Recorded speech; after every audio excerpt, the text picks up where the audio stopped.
नमस्कार, मैं हूं अखिल पाराशर। आप देख रहे हैं देश दुनिया की खास खबरों का एक विशेष कार्यक्रम न्यूज फोकस। चलिए सबसे पहले नजर डालते हैं इस हफ्ते की खास खबरों पर। 2025 में चीन का गांवों को नया बनाने का प्लान। लहासा के बाजारों में तिब्बती नववर्ष की धूम। पेरू के वैज्ञानिक ने पेड़ों से जलाए बल्ब। अब समाचार विस्तार से।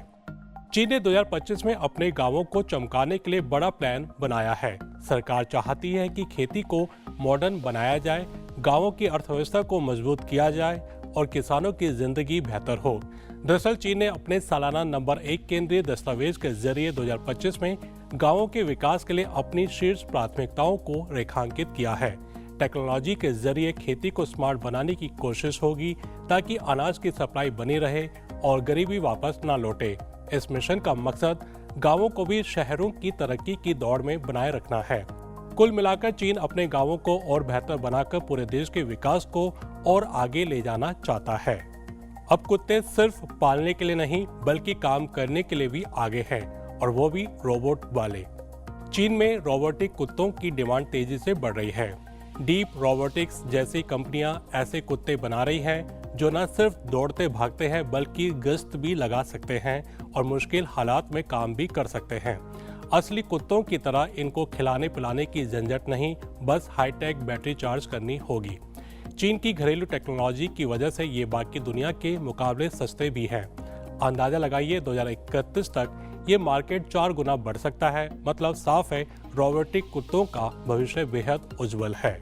चीन के थियनकोंग स्पेस स्टेशन पर भेजे गए संचो 19 के अंतरिक्ष यात्री जबरदस्त रिसर्च में जुटे हुए हैं। वे देख रहे हैं कि अंतरिक्ष में रहने से शरीर पर क्या असर पड़ता है, मांसपेशियां, खून का बहाव, यहाँ तक कि आंखों की रोशनी पर भी। इसके अलावा वो फ्लूइड डायनामिक्स यानी तरल पदार्थों की चाल ढाल भी समझ रहे हैं और स्पेस स्टेशन के सिस्टम्स को ठीक करने में लगे हैं। 6 महीने के इस मिशन में कुल 86 रिसर्च प्रोजेक्ट्स हैं, जिससे चीन को अपने भविष्य के स्पेस मिशन को और बेहतर बनाने में मदद मिलेगी। साथ ही इकट्ठा की गई जानकारी अंतरिक्ष यात्रियों के स्वास्थ्य में सुधार करेगी और अंतरिक्ष में रहने की हमारी समझ को गहरा करेगी।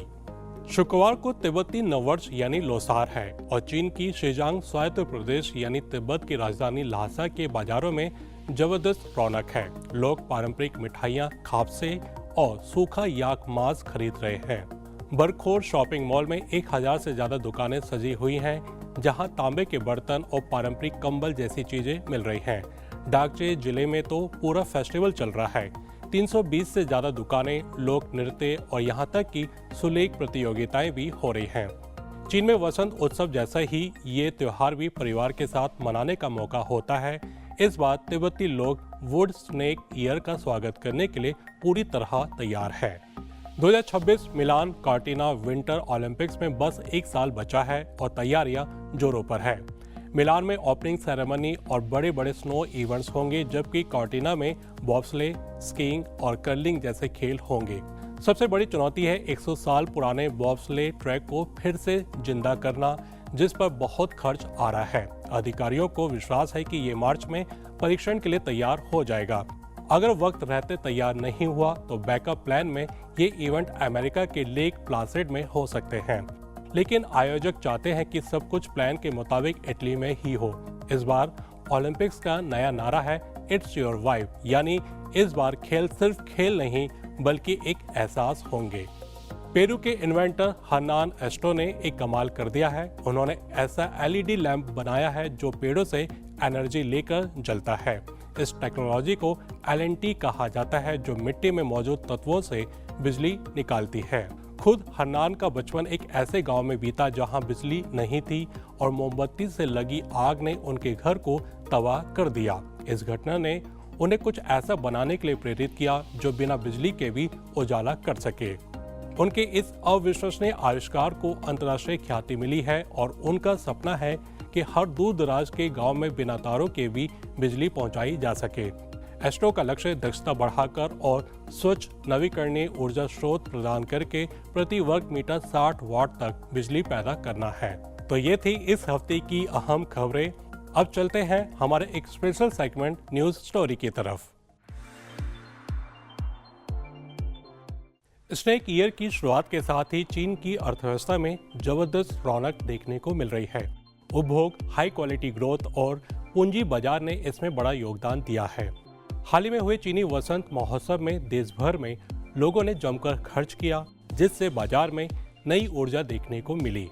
हाल की रिपोर्ट्स के मुताबिक चीन की अर्थव्यवस्था में तेजी के मुख्य कारण पर्यटन और उपभोक्ता खर्च में जोरदार बढ़ोतरी है।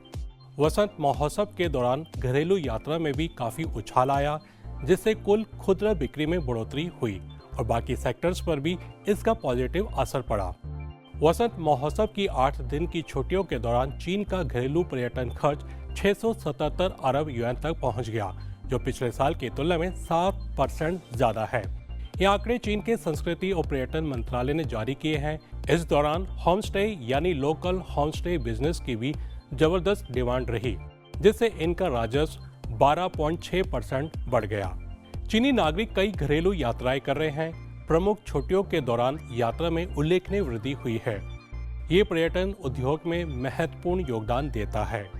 बढ़ी हुई यात्रा के साथ साथ उपभोक्ता खर्च भी बढ़ रहा है, जो उच्च खुदरा बिक्री के आंकड़ों में झलकता है। सर्दियों के खेलों यानी विंटर स्पोर्ट्स को लेकर भी लोगों में खासा उत्साह दिखा। हार्पिन आइस स्नो वर्ल्ड जैसी जगहों पर लाखों पर्यटक पहुंचे। चीन पर्यटन एकेडमी की रिपोर्ट के मुताबिक 2024 से 25 के सर्दी के मौसम में कुल 52 करोड़ यात्राओं का अनुमान है, जिससे 630 अरब युआन से ज्यादा का राजस्व होने की उम्मीद है। चीन की सरकार का मानना है कि खपत में बढ़ोतरी न सिर्फ घरेलू मांग को बढ़ाती है, बल्कि आर्थिक विकास को भी मजबूत करती है। इसके अलावा ये विकास मॉडल को बदलने की दिशा में एक अहम कदम है। वसंत महोत्सव ने इन उम्मीदों को पूरा किया है। वहीं फिल्मों के शौकीनों ने भी इस दौरान कोई कसर नहीं छोड़ी। खास बात यह है कि मनोरंजन उद्योग भी उपभोक्ता खर्च में एक अहम भूमिका निभा रहा है। ट्रैवल बूम के खत्म होने से बस एक हफ्ते पहले चीन की मूवी इंडस्ट्री ने बिलियंस युआन की कमाई कर दिखाई। ये साफ बताता है कि लोगों की पसंद कितनी वैरायटी वाली है। छुट्टियों में चीन के बॉक्स ऑफिस ने 9.51 अरब युआन की कमाई की, जबकि सिनेमा जाने वालों की संख्या 18.7 करोड़ तक पहुंच गई। स्प्रिंग फेस्टिवल के दौरान एंटरटेनमेंट का लेवल जबरदस्त रहा। लोगों को फिल्मों का हाई क्वालिटी एक्सपीरियंस मिला, जिससे चीन का फिल्म इंडस्ट्री एक बार फिर साबित कर दिया कि वो दुनिया के टॉप बॉक्स ऑफिस मार्केट में से एक है। लोग बड़ी तादाद में सिनेमा हॉल पहुंचे और ऑनलाइन भी जमकर फिल्में देखी। ब्लॉकबस्टर फिल्मों ने इस एक्साइटमेंट को और बढ़ा दिया। नेचर 2 इसका परफेक्ट उदाहरण है। इसने लोगों को इतना अट्रैक्ट किया कि 14 से 16 फरवरी के बीच चीन में होटल्स की ऑनलाइन सर्चिंग 5 गुना तक बढ़ गई। ये दिखाता है कि फिल्म इंडस्ट्री का इकोनॉमी पर कितना जबरदस्त असर पड़ता है। छुट्टियों के बाद चीन के कई प्रांतों में नए साल की पहली आधिकारिक बैठकें हुई। इन बैठकों में रियल इकोनॉमी को मजबूत करने, कारोबारी माहौल सुधारने और टेक्नोलॉजी इनोवेशंस को बढ़ावा देने पर चर्चा हुई। उधर दक्षिण चीन के क्वांगतोंग प्रांत ने 2025 के लिए एक एक्शन प्लान तैयार किया है, जिसमें 1 खरब युआन की सालाना निवेश योजना बनाई गई है। इस निवेश से high level equipment manufacturing, new material, petrochemicals, steel और अन्य सेक्टर्स की 380 इंडस्ट्रियल प्रोजेक्ट्स को बढ़ावा दिया जाएगा। शंघाई ने भी अपने सालाना बिजनेस एनवायरनमेंट कॉन्फ्रेंस के 8वें संस्करण का आयोजन किया और 58 नए उपायों की घोषणा की, जिससे व्यापार से जुड़े निरीक्षण और मॉनिटरिंग को बेहतर बनाया जाएगा। इसके अलावा चरचियांग, हुपई और हाइनान जैसे प्रांतों में भी टेक्नोलॉजी और इंडस्ट्रियल इनोवेशन को आगे बढ़ाने के लिए कई कदम उठाए जा रहे हैं। ग्लोबल फाइनेंशियल इंस्टीट्यूट्स चीन के कैपिटल मार्केट को लेकर पॉजिटिव नजर आ रहे हैं।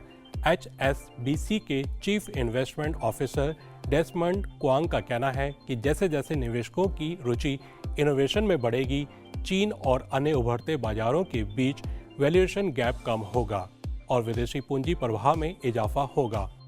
कुल मिलाकर चीन की अर्थव्यवस्था ने नए साल की शुरुआत शानदार अंदाज में की और ये ग्रोथ आगे भी जारी रहने की उम्मीद है। तो ये था आज का खास कार्यक्रम न्यूज़ फोकस। अभी इजाज़त दीजिए, अगले हफ्ते फिर मिलेंगे इसी समय। नमस्ते।